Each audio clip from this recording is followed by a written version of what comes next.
Can't believe he snuffed Jeffrey.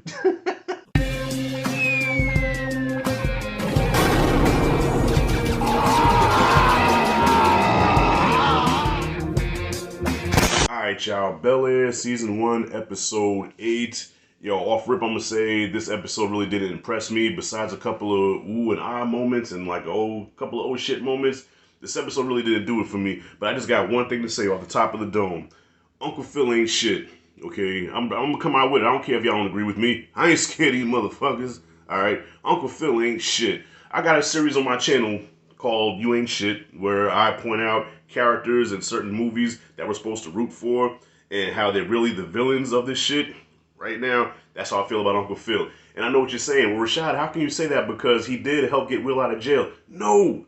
He's a politician. He did that for his own agenda. It wasn't because he loved Will and he had a soft spot in his heart for him. It's to help his election. Can't you see past the bullshit? This episode, okay, now listen. I try to give Phil the benefit of the doubt. I did. But this episode really showed me that Phil ain't shit. So he's running this election. It's a challenging election, okay? I never ran for any kind of office, so I don't know the stress that he's going through, okay? But I know he's going through it. I get that. At the same time, you finally have the epiphany, the revelation, that your wife has been unhappy for years because you did not support her dream of being an artist. So, balance, man. Mr. Miyagi taught us this. It's all about balance. You know what I'm saying? Run your election, but at the same time, show your wife that you were in her corner too, and that you care. So she's painting, she's working hard on this painting, on this art, and you're still like, well, how come you can't support what I'm doing? Nigga, she been supporting your black ass for years, okay? Don't do it like, listen, I think I'm in like waiting to exhale mode right now, okay? But I'm a nigga, okay? No, you out of pocket. So that's strike one. Strike two, I don't know exactly what the hell it is. Will's pops is so terrible. I mean, they painted him out. We haven't even seen Lou yet.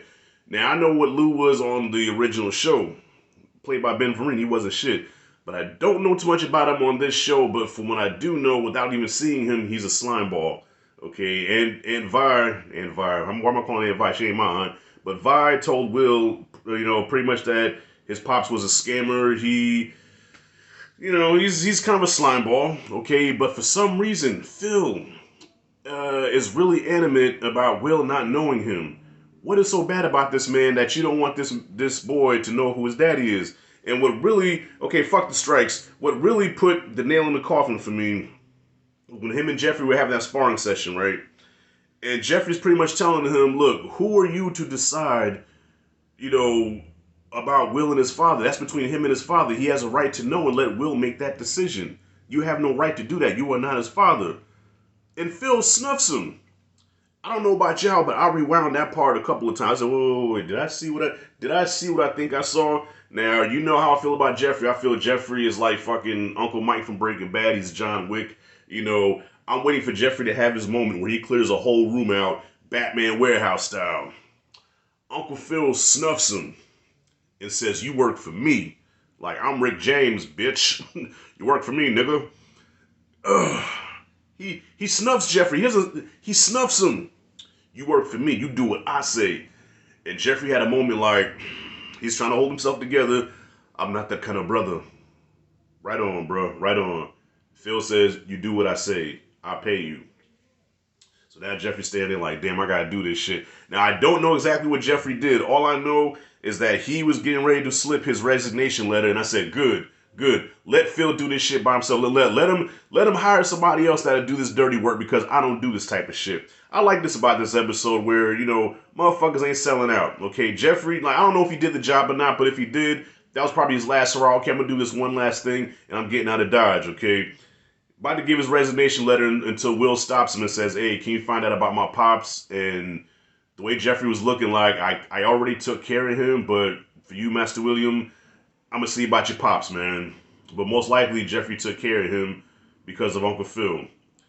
I don't know. Maybe y'all can help me out. Even Viv, she's not mine either, but even though Viv, she was like, no, Vi, you can't tell Will about Lou. He'll be mad at all of us. What the fuck what does Phil and Viv have to do with Lou and... Can y'all help me out? Like, what do they have to do with that? At first, there was a theory going around that Phil was Will's father, and they tried to hide the family shame. Okay, but evidently that's not true unless Phil has a schizo shit going on where he has different personalities like Moon Knight or something. But obviously, okay, Phil is not the father, so why is Phil so adamant about Will not knowing him? And to go so far is to have Jeffrey erase him. So Jeffrey, he does something. I don't know what the fuck he does. We haven't seen Jeffrey really do shit yet. I know what he's capable of, but hopefully in these last 2 episodes we see what Jeffrey's all about. He promises Willie's gonna find out what happened. Episode goes off. Uncle Phil ain't shit. You know, I was really rooting for him to win office, okay? But now I'm like, okay, maybe the cop should beat him. But then again, I don't like that motherfucker either. So I guess choosing between these 2 candidates is almost like choosing between Trump and Biden, okay? It's like making a choice of, do you want me to punch you in the face or kick you in the balls? Which one do you want? I don't want either of them. Exactly. Fuck these niggas, man.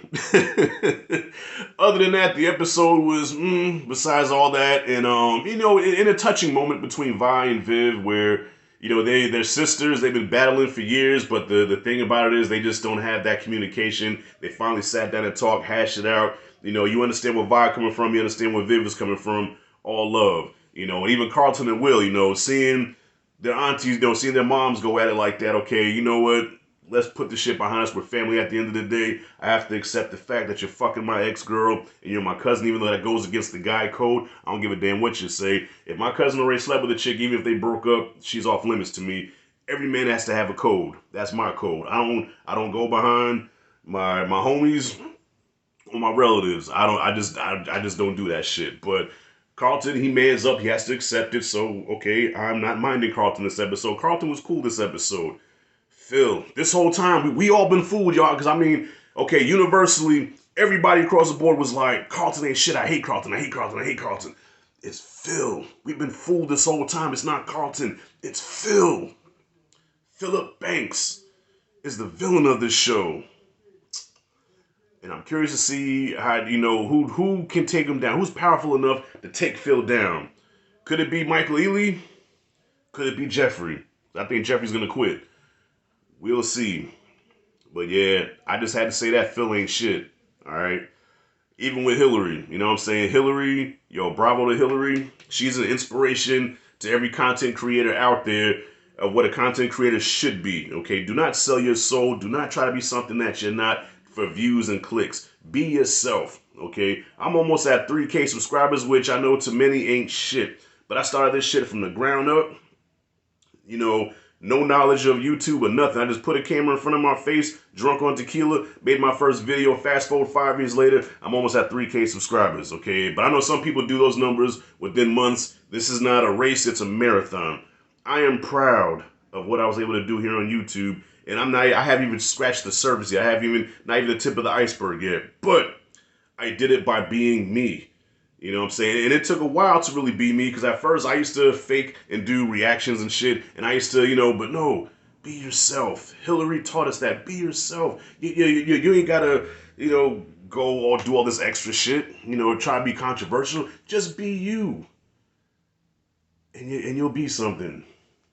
I like that. Even though she did get fired, she got kicked out of the house. She has to pay $50,000 now. Poor bastard. But look, at least you got your dignity. At least you got your integrity, okay?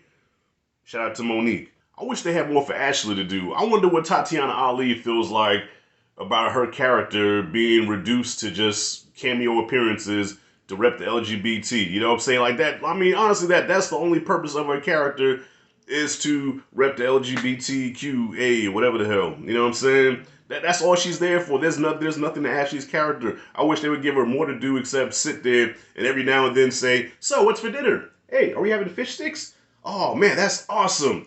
Give her more to do, man. Ashley was crucial on the show, on the sitcom. You know, Tevin Campbell sung happy birthday to her.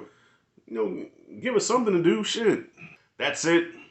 And that's all. I can't believe you snubbed Jeffrey. If you like and dig this content, hit that like, subscribe, notification bell in the corner. This is Rashad G signing out. See you in the next video.